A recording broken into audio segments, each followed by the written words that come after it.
Howdy, folks. I see the people around me have, I picked this spot because of that is actually living green in the Detroit Metro Airport. The world is changing, one airport at a time. So, this is going to be hopefully a shorter video about the past 24 hours and how and why they were as difficult as they were for me.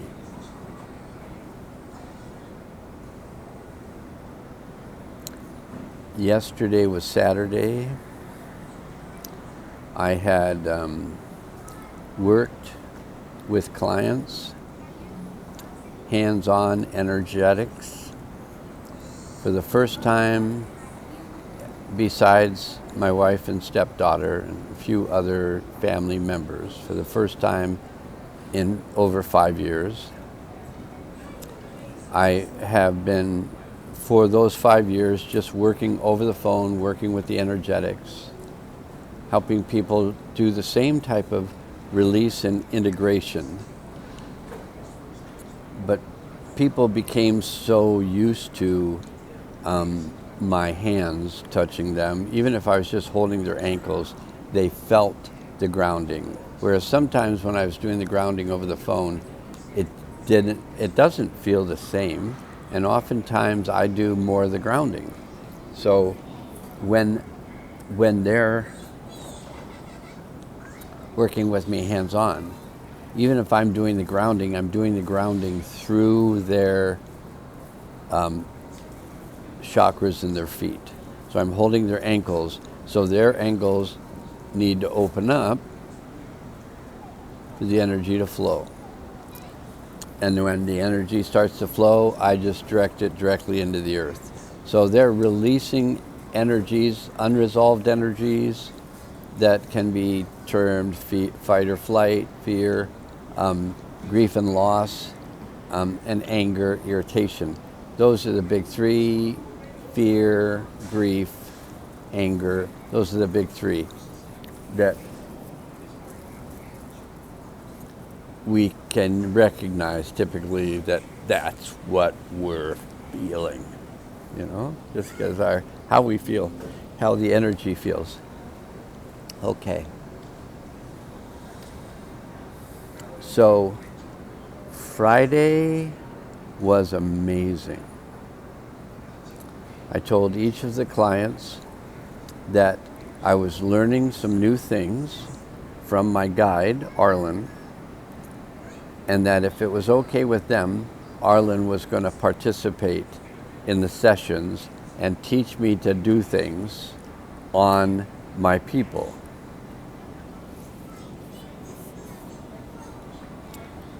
It was the most powerful, most interesting, the gentlest process I'd ever experienced. I was just amazed. And I thought that was what Saturday was going to be. And Saturday was interesting because Saturday had to do with me seeing a larger number of people in one day than I possibly ever have done, because I had the time available to me in the healing space.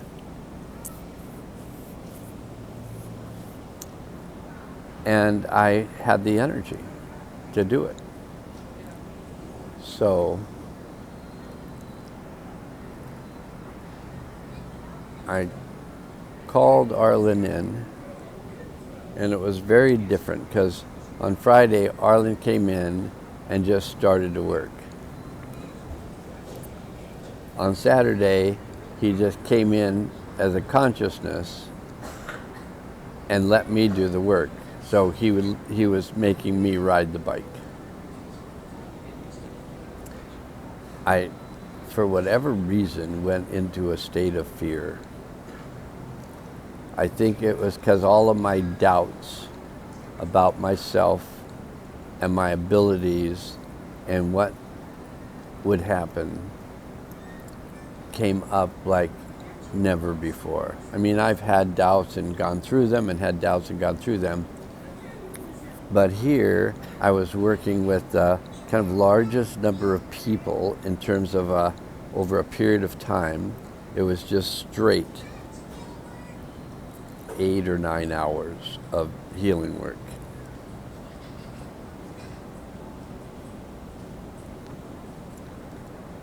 And I was working on grounding the fear as rapidly as possible. And I was working with people who I was grounding fear for as rapidly as possible, plus anger, plus grief, just continuously for 9 hours. It was the most.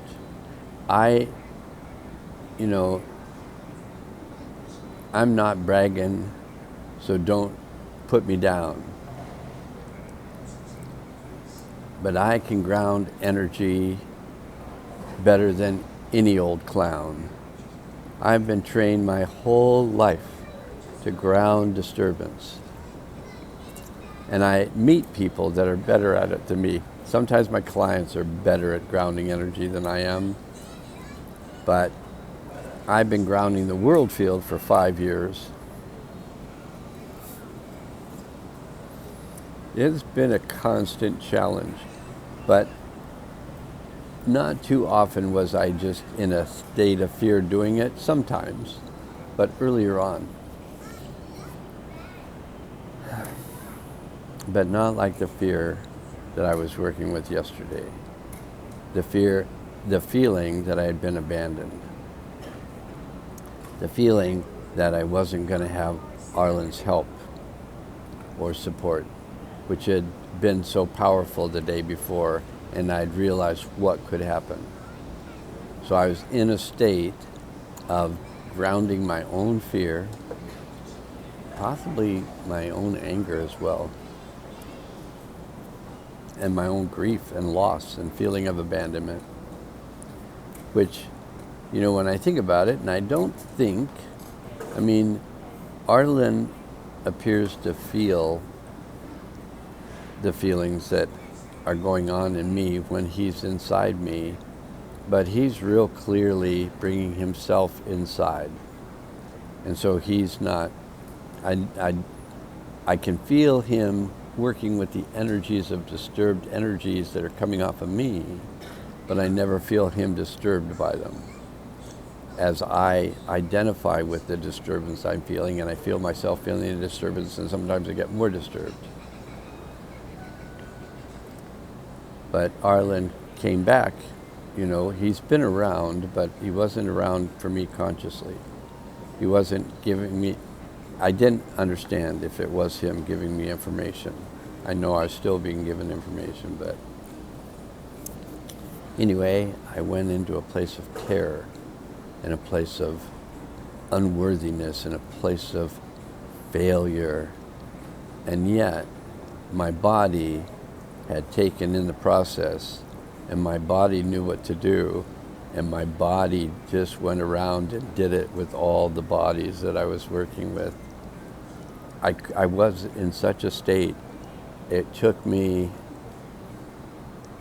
really the entire early part of the day to realize what was happening.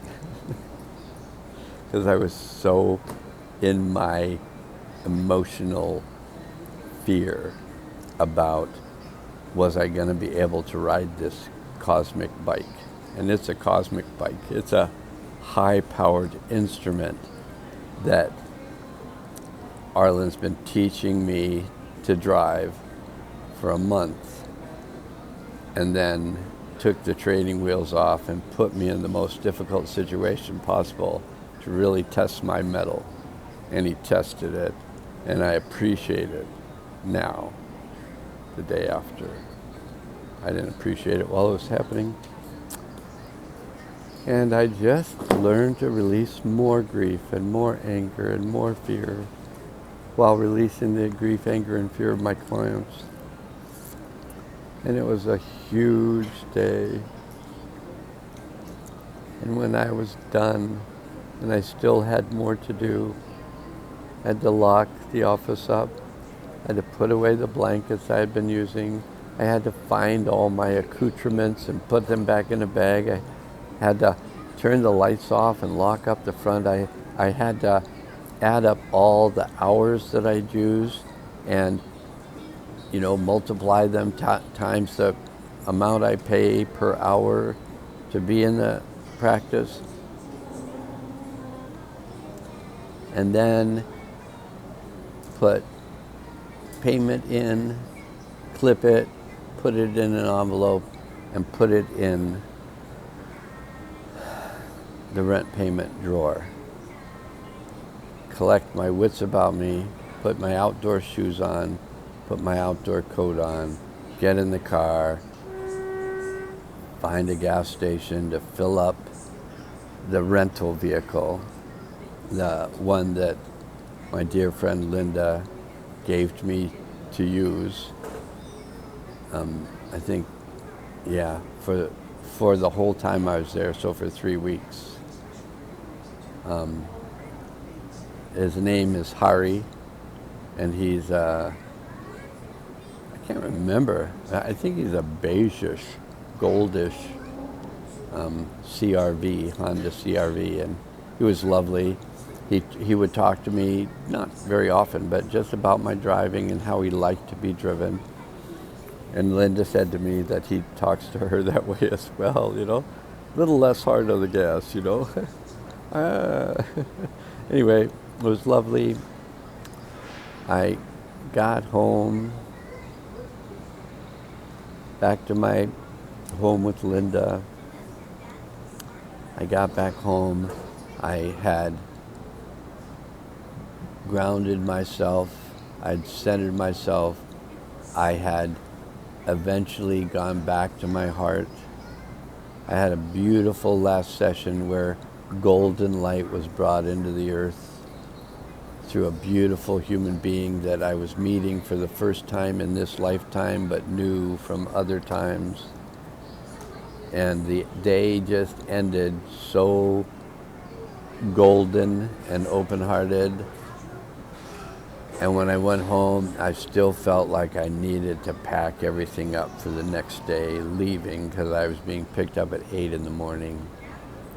So I packed up most everything that could be packed besides my morning toothbrushes, brushes, the accoutrements of cleansing, and the few clothes I was going to wear.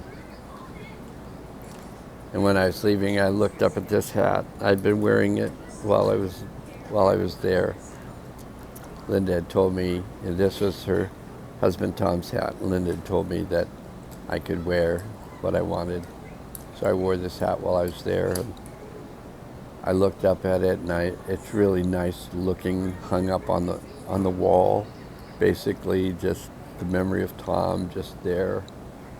And I looked up at it,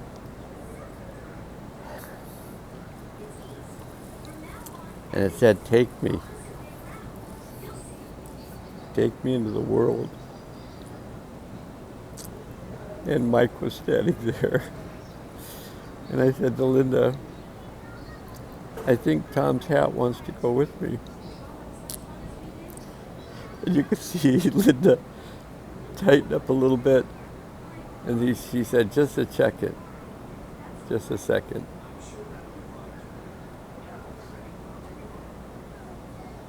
And she said, "He wants to go.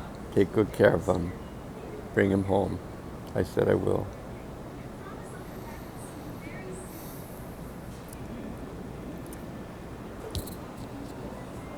And I said, she said, "Come back soon," or something. And I said, "I won't be gone. My heart's here. Part of my heart is here." And it was right there. And I'll be grounding energies of that sacred place where she lives. Back in other lifetimes when I was a guardian of the divine feminine places, temples. I would stand guard when things would be taking place, and we had a guard around the temples all the time, just protect the beautiful energy work that was going on by the women within those temples. And Linda is in this sacred temple that she maintains, continuous spiritual practice. And that she let me in was huge. And then I knew how big it was for her and how big it was for me. Because for her, it was, the place that she is the protector of. And for me, it was the protector protecting the place, the person and place that she's protecting. It was so powerful. It was so healing for both of us. We both just changed in that week we were there. And I guess she posted on Facebook to her friends on Facebook, who I'm sure she has many. She said that I had asked her a question that changed her consciousness. I had asked, would you mind if I did some vacuuming? It's just like, some men are okay. Right now, many men are feeling that except for the women that know a good man, but many women are feeling that no man is trustworthy. And that's just what we have to work with, because as a symbol of patriarchy, which is a person in a male body, we represent patriarchy, and patriarchy has caused the damage of this planet. The women will heal it. As oftentimes the case in a patriarchy, the women will clean it up. But if we participate by cleaning up our consciousness, the whole world will change. Namaste.